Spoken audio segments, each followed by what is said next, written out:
This is Under the Lens, featuring economic research by Gordon T. Long, editor and publisher of GordonTLong.com. The content of this presentation is strictly the opinion of Gordon T. Long and is based on facts he feels to be accurate as a result of his research at this time. All listeners are advised to independently verify all research for market changes. The following opinions are not in any way a solicitation for business, nor should they be considered investment advice. You should always consult a registered investment advisor before making investment decisions. Now, let's join Gordon for today's show. Good morning. It is Thursday, May 21st, 2015. I'm Gord Long at GordonTLong.com. As is normally the case, I have a lot of charts for us to go through this morning, so therefore I will pass over some of them quickly, but leave you to examine them further at your leisure. You'll need to open your viewer to full screen viewing, or you'll not be able to see some of the detail I will be discussing. A reminder before we begin, do not trade from any of these slides. They are for educational and discussion purposes only. The purpose of the audio is to discuss key developments in those areas not specifically updated in this month's Global Macro Tipping Points Research Report document. The research document this month updates regional developments. Therefore, the slides this morning will focus on the other three report areas of the GNP report, the global risk, macro, and U.S. economic developments. As I often do, I'd like to tie them together into a discussion on the emerging war on cash. In this regard, I'd like to discuss the following subject areas: the restrictions we're seeing on cash in terms of deposits, transfers, withdrawals, and even usage, the motives that are behind it, or at least the rationale we're being given for these kinds of policy changes that are already underway, and I will show you some of them that are already in place. What I see the drivers to be behind it, what the consequences are going forward, and what you should really expect in the not-too-distant future. The last 2 months, I have talked about a potential recession, minimally seeing a U.S. earnings recession, or what I will call a consumer recession. Today, I want to talk about what the government is doing to prepare for this possibility. What bullets do they have when interest rates are already zero after 6 years?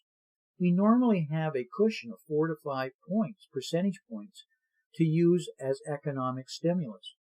What are the planners going to do? They are already sending clear signals that I can see and putting out trial balloons in preparation for this. They know what they have to do, or at least they know what they expect to do. Now they're into how they're going to implement it. Martin Armstrong warns, and I quote, "The only way to prevent the banking collapse is to prevent people from withdrawing cash. Hence, we see this trend is surfacing in all the mainstream press to get the people ready for what is coming, the elimination of cash. We are starting to even see this advocated in parts of Germany. We will not be able to buy or sell anything without government approval. That is where we're going." End of quote from Martin Armstrong. But you know, when I look at the supporting evidence that I see and read about every day, Italy has now made cash transactions over 1,000 euros illegal. Switzerland has proposed banning cash payments in excess of 100,000 francs. Russia banned cash transactions over $10,000. Spain banned cash transactions over 2,500 euros. Mexico made cash payments of more than 2,000 pesos illegal. Uruguay banned cash transactions over $5,000. And France made cash transactions over 1,000 euros illegal, down from the previous limit of 3,000 euros. So, what is going on? This chart tries to put some perspective on the changes we have been living through for quite some time. Fear, let me repeat that. Fear has brought changes that have systematically impacted our personal control of our bank deposits, transfers, withdrawals, and even usage. The bottom right of this chart, as you will soon see, has become so exhaustive as to have actually made the chart difficult to draw here.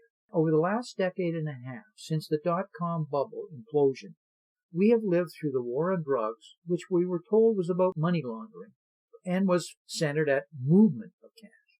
We've lived through the war and still live through the war on terror, which has been about funding of terrorist activities. That is, the funding sources of money. Now on the war in cash, and I differentiate that from the war on gold, which are linked, it's about all transaction becoming digitized. In other words, as the actual usage and tracking of what you're doing with the money, never mind possible restrictions on it. So let's talk about what we do know and what we are seeing going on today to draw any conclusions.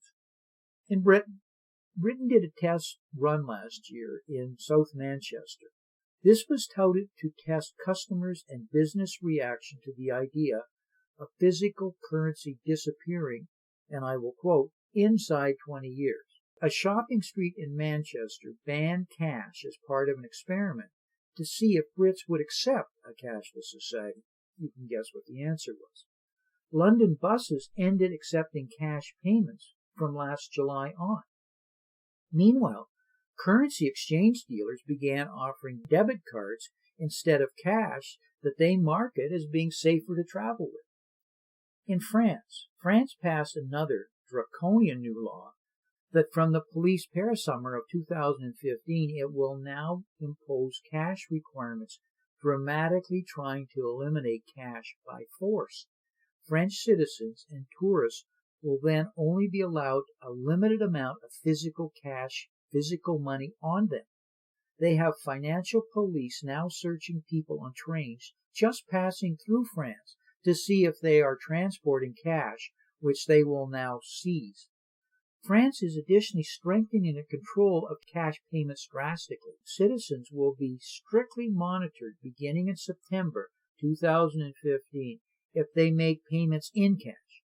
Restrictions will include a limit on cash payments will be reduced from 3,000 euros to 1,000 euros. Tourists can only pay up to 10,000 euros in cash. So far, their limit was 15,000 euros. If a Frenchman wants to change money into another currency, it is limited to 1,000 euros without identification. So far, French could buy foreign currencies up to 8,000 euros. If a bank customer takes out more than 10,000 euros a month from his account, the bank must report the transaction to the money laundering authority called TranPac. Banks must inform the authorities of all cargo transfers within the EU that exceed 10,000 euros. The regulations impact checks, prepaid cards, and even gold. The control of cryptocurrencies like Bitcoin are set additionally to be tightened dramatically. This is France. Germany.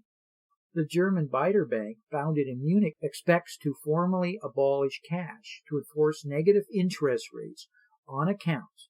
That is really taxation on whatever money you still have left after taxes. In Greece, a drastic reduction in cash is also being discussed in light of the economic crisis. Now, any bill over 70 euros should be payable only by check or credit card. It will be illegal to pay in cash. Why? In the United States, J.P. Morgan has already begun forbidding the storage of cash in its safe deposit box. As of March, Chase began restricting the use of cash in selected markets, including Greater Cleveland.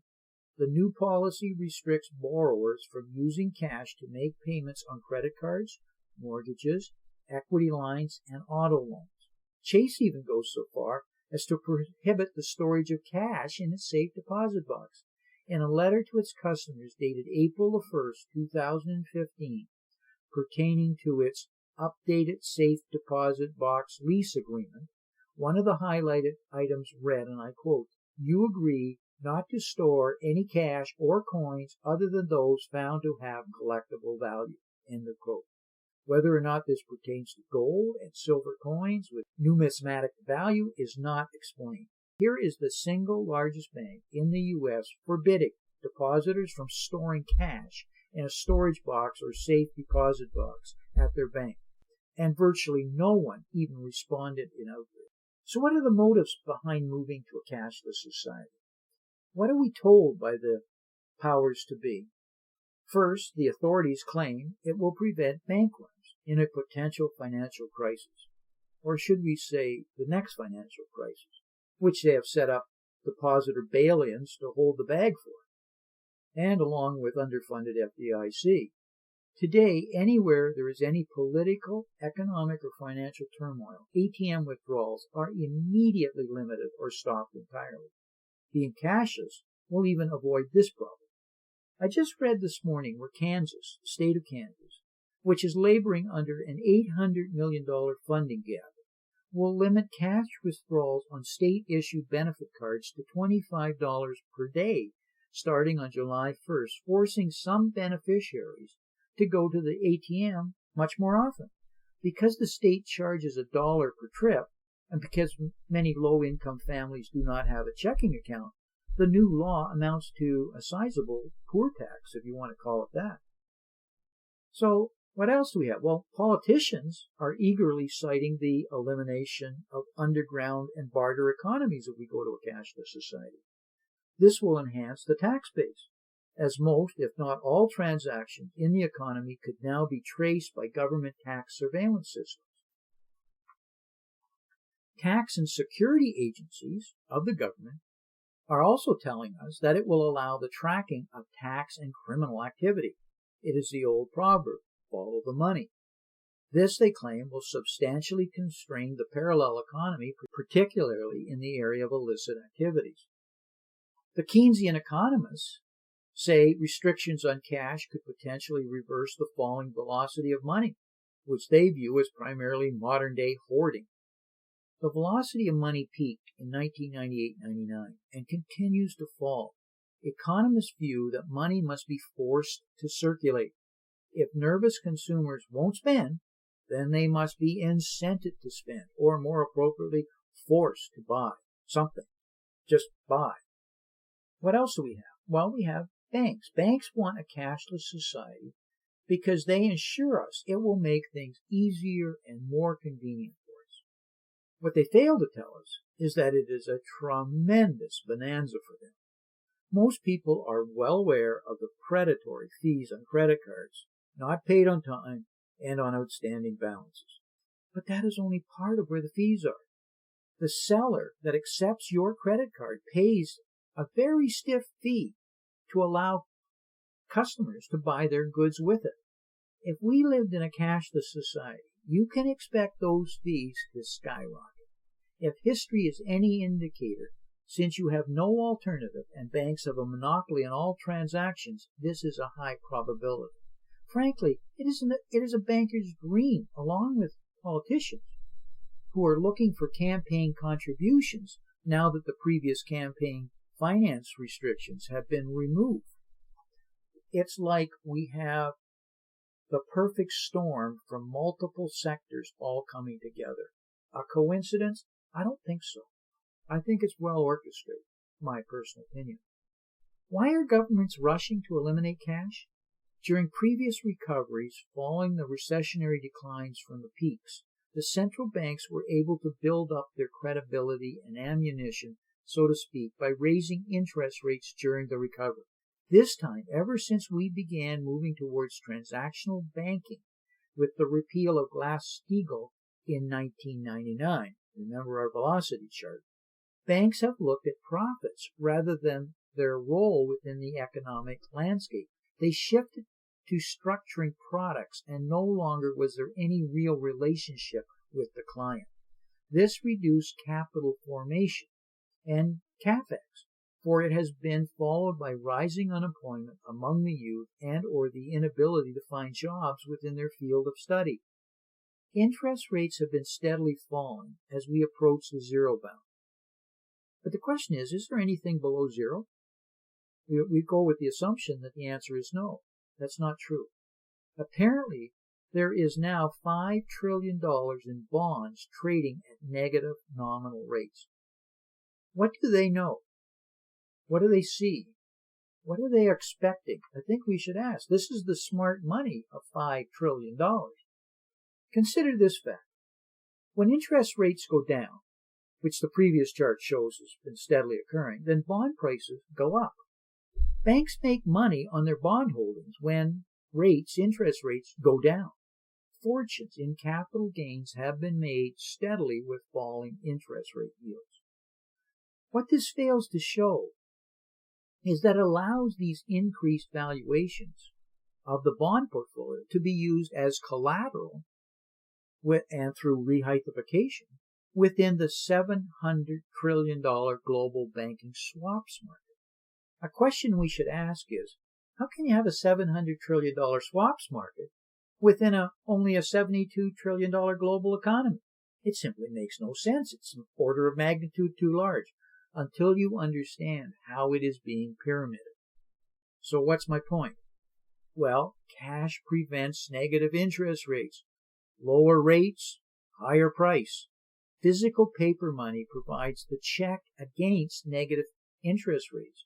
For if they become too great, people will simply withdraw their funds and hoard the cash.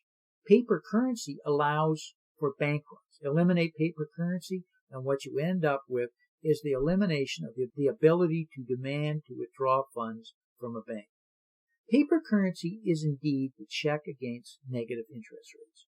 We need only to look to Switzerland to prove that theory. Any attempt to impose, say, 5% negative interest rates, which is a tax, would lead to unimaginable massive flight in cash. This was already demonstrated recently by the example of the Swiss pension funds, which withdrew their money from the bank in a big way and now store it in vaults in cash in order to escape the financial repression. These are some of the people that wouldn't take negative nominal rates. People will act in their own self-interest, and negative interest rates are likely to reduce the sale of government bonds and set up bank runs as long as paper money exists.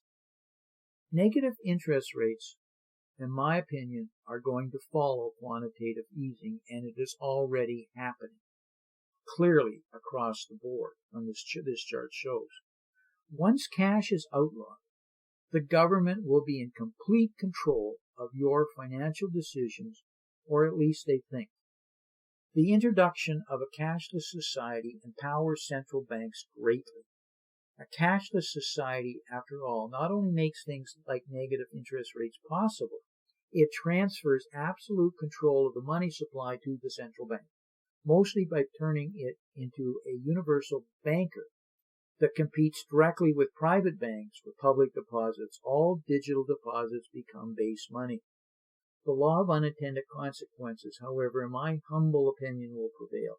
Society will find some way to get around this, whether it is gold or gift cards or something else.